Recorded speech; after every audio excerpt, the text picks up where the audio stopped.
Hey guys, what's up? Welcome back to the channel. It's Cynicalex, and today we have the final details for the 4.0 Infinity War patch, in addition to the maintenance notice, so we know exactly when the game is going down and exactly for how long. Some of these things are good, some of these things are bad, so let's just jump into it.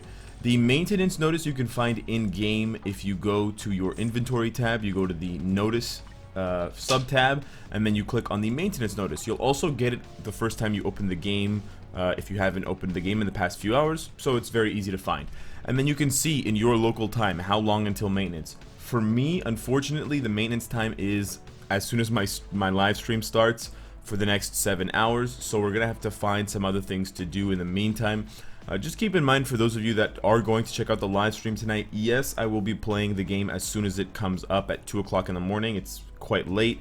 Because it's so late, I'm going to start my live stream later than usual so I can get some extra sleep in the hours kind of before, during maintenance, so that I can stay up later and longer to check out the new content with you guys, at least until 4 or 5 in the morning, 2-3 hours minimum.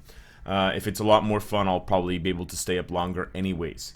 The maintenance completion reward is pretty decent this time. Some people have been complaining about the biometrics, but I actually think it's pretty decent because of the new tier 3 requirements, and then we get some boost points.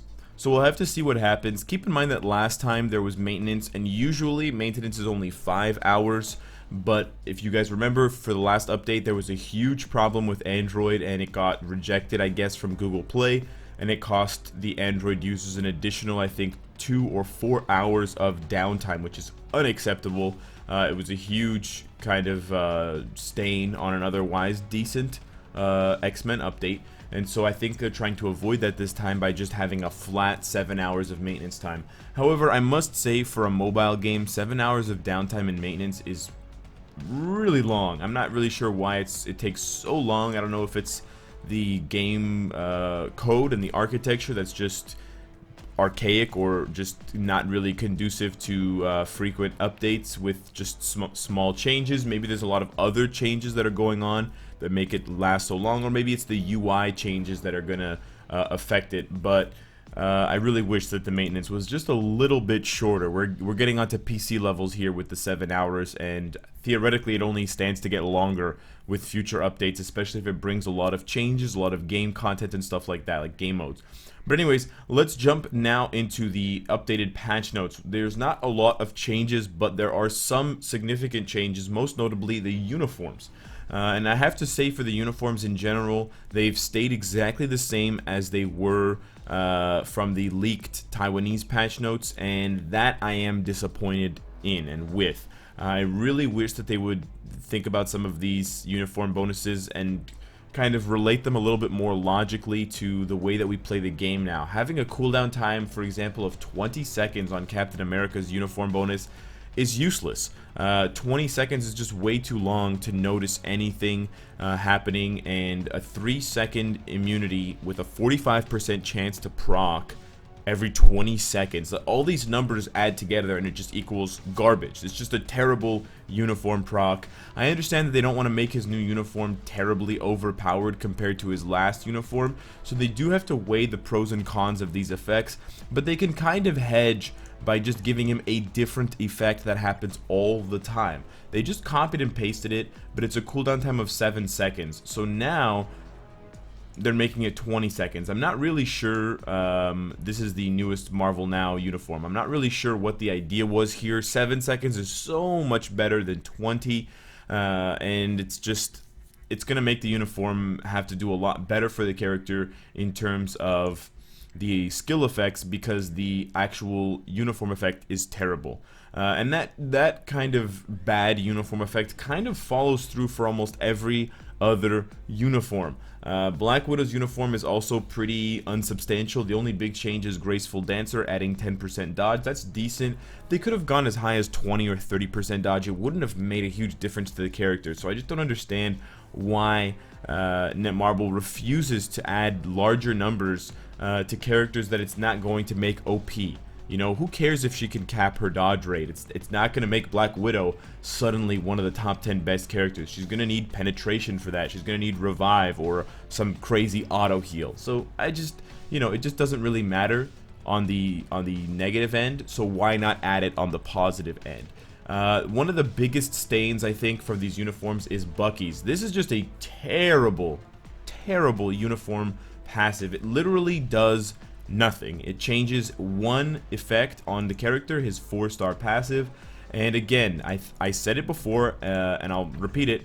They had a really good chance here to change Bucky, to change Winter Soldier. He's not part of the 10 characters voted on right now for the character rebalancing, the community character rebalancing, and there's a fat chance that they're going to rebalance him with a bunch of awesome skills. So they took away his 2 seconds of immunity, which was the only saving grace of the character's uniform.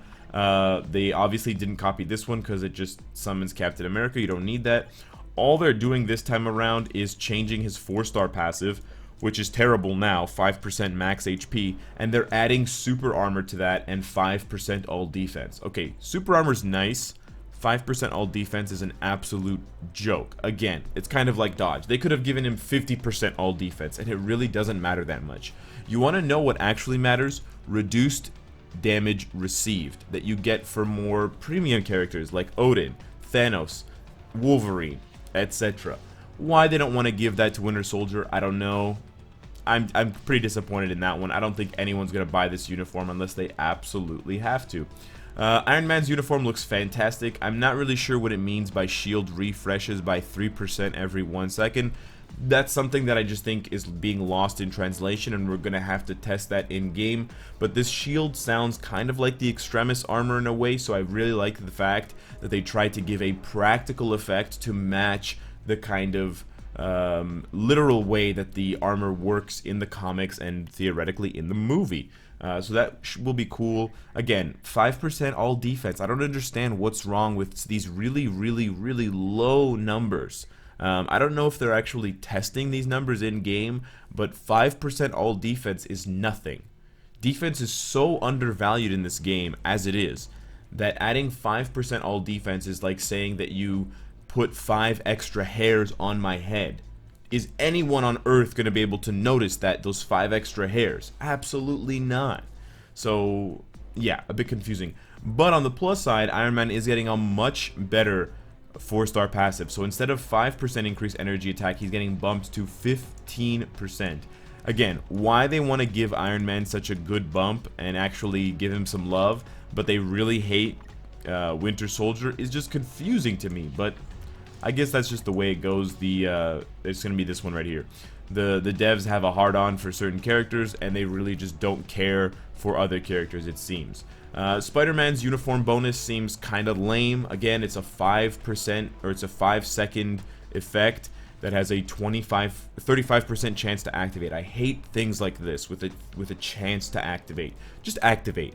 And then it's a 10-second cooldown. So it only triggers 35% of the time for 5 seconds every 15 seconds. That's pretty terrible. That's basically like a flat 3% all attack, all speed, crit rate bonus. Are you going to notice that? No. It might make his ISO 8 set a little bit trickier to roll. You might want to roll Overdrive now instead of Power of Angry Hulk because of the all speed, but aside from that, it's just nothing. Thor is keeping his same uniform passive, which is amazing. 15% damage reduced. That's incoming. We're just gonna see we're gonna have to see how his skill changes affect the character. Groot is getting recovery rate and ignore defense. I believe this is quite similar to the one he has now for Guardians of the Galaxy 2, but I'm not 100% sure. Where are you, baby Groot? I think it's a little bit different. Oh yeah, so it's just increasing his dodge rate again. So, you know, this is the kind of stuff that just doesn't make any sense to me. They're gonna copy and paste, you know, Thor's uniform bonus or Black Widow's uniform bonus. They're gonna give Bucky basically no uniform bonus, but they're actually going to buff Groot's uniform bonus. Of all these characters, Groot probably needs a buff the least. I just the logic here is kind of I'm missing the where this actually makes sense. And then we get some of the biggies. Thanos is getting a fantastic uniform. They're really trying to push this uniform, it seems.